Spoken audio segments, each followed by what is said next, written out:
Restaurant Unstoppable. What the most successful restaurateurs know that you don't.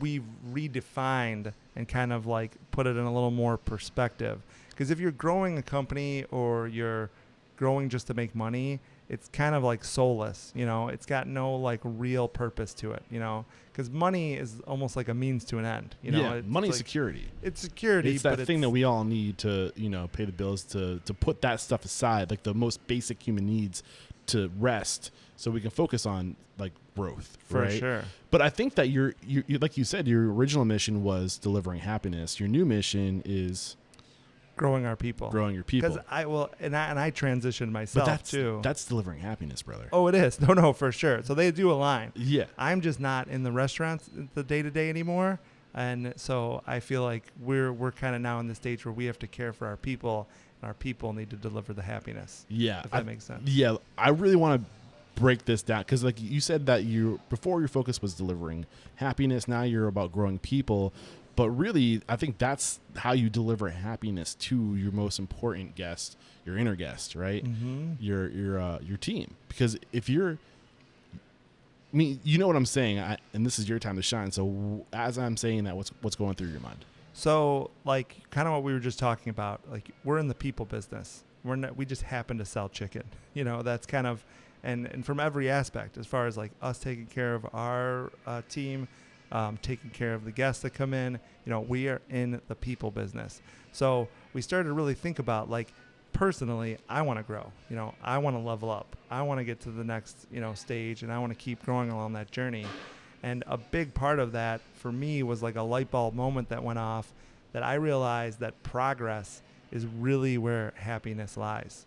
You know, like you can have goals and you can hit milestones. And those are great and all, and you need to have goals to hit and whatnot. But once you get there, there's like a moment of joy and happiness, but then that moment goes away, right? So like I could think when we got the green light to fund Fry the Coop, I was on cloud nine. I was in California. And that was like, okay, like, do we have like a green light where I'm going to get some cash to like open up this restaurant? And I remember I had the windows down. I'm in California. It was like a beautiful day, palm trees. I was like music blasting. I was so happy, right? Next day, that feeling is kind of gone. Yeah, right? because you're in Chicago and it's 30 degrees and windy and snowy. My point is, though, I realized that like you have to keep climbing your mountain, and then along the way, you hit those milestones, you celebrate, but then you set the bar higher and you find that next goal to kind of keep working towards. And in that progress, that's where happiness lies. I agree. But it's weird because like listening to you talk, and I do agree, but it's kind of, I feel like the world we live in is like such a double-edged sword, right? Because when you think of growth, I think a lot of people, what comes to their mind is more like fiscal growth or fiscal stability. Oh, sure. And that's a part of it. And I think that's absolutely important. Because people need those things to feel secure and get security in their life, right? Yeah. Like fiscal responsibility should be one of your core values because it gives you the ability to give your people security, right? And like beyond that, I mean, but it's the fuel to the, you know, it's the blood to your body. It's the fuel to your car. You need it, right? But at the same time, when I hear that, like one of the realizations I had is that you'll never have enough. You know, so like progress true. Is happiness, but it's like that instant, like what's it, dopamine or what was it, dopamine that when you get the cookie? Yeah. Oh yeah. Is there something else? I can't remember. There's a few different chemicals. Dopamine. Yeah, dopamine. Yeah, for sure. So you're getting that surge of chemical, like, oh, this is the good, and then like you said, the next day it's gone. And I think that, what are your thoughts about this idea of like just like humans being insatiable, as far as growth goes? What's insatiable mean? So I need to. Basically, like they'll never get enough. Oh, for sure, yeah, and that's what I'm kind of talking about. Where you might have. I also what's the word I'm looking for? Reading and writing level of like a third grader. So insatiable. I'm gonna look it up now. Good thing I have the Wi-Fi password. But like the word that comes to mind is hope. Like I feel like when you have something that you can hope for and that you can work towards, that's like where you have this like idea that like you'll never get enough because there's always that next level to get to. And if you have that like, okay, I'm hoping to get to that stage. Like right now we're at 5 restaurants. Our next goal is to get to 10 restaurants for right now. So like I'm hoping to get to that level. We're at 10. When we're at 10, then the goal is to get to 20. Then 20, and we're going to keep moving that bar up. Yeah. But that idea is that like I have something to hope for. I have something to work towards. And not just me, but like our crew too, like they want to know like, hey, like there's going to be an opportunity for me where I can grow and I can, there's going to be this like light at the end of the tunnel. Yeah. But like, as I was saying, you always keep moving that thing up. So you never fulfill it because there's always that next level. So you said something, and it reminded me of a quote of one of my professors, David Mazer. I'm giving you a quote, buddy. That I think something along the lines of, I'm gonna butcher this. A leader is nothing but like a dealer of hope. Oh, that's for all, sure. Do you know the quote I'm talking about? No, I don't. Yeah, but exactly, that's what a leader does. We provide hope. We say, this is where we're going. Are you coming with me? It's going to be better once we get there. Yeah, 100%. You're creating that hope.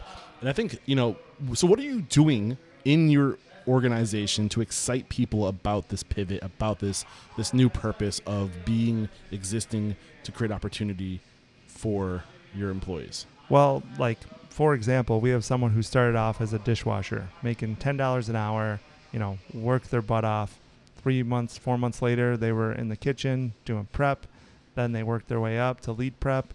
Then they worked their way up, and now they were prep manager. They were prep manager for, kitchen manager for a year and a half. Then they worked their way up to like shift manager or assistant manager. And now, they're working their way up, this person I'm speaking of, to store leader. After store leader, there's district leader. Then, there's like, so in title and in different, positions, there's ways to kind of move up. So you have that like, hey, I'm making more money, I'm like, along the way. And none of this stuff happens overnight, by the way. It takes tons of hard work, tons of dedication, tons of focus. But, you just keep leveling up, and you keep doing it slowly, and then it happens. And, financially, you were saying, like, for sure, that's a huge part of it. You want to make more money. You want to be more secure. But that's just a part of it. You want to know that you're cared about by the people you work for. You want to know that you're taken care of. You want to be proud of your title and your position. You want to have these things that, like, make you want to move up. And we tell our team all the time, like, listen, we're going to the moon and back, and like, do you want to come with us? And if you want to come with us, like, we have a career for you here. And so I think that's like one way of kind of positioning it as the career piece. Then the other thing that we're thinking about, and this is something that we are in the very beginning stages of, but creating a win-win situation for our team where they can keep growing up that ladder to maybe one day where they own their own Fry the Coop and we're a partner with them. Yeah. And then maybe like, because we thought about, we get approached for franchising all the time. It was almost silly. Like when we opened up, like 2 months later, people were like, are you going to franchise? I'm like, I don't have a dishwasher for Tuesday. What are you talking about? Franchise? You know what I mean? Like, and still, we don't want a franchise. I don't want to give our brand to somebody, some stranger, you know.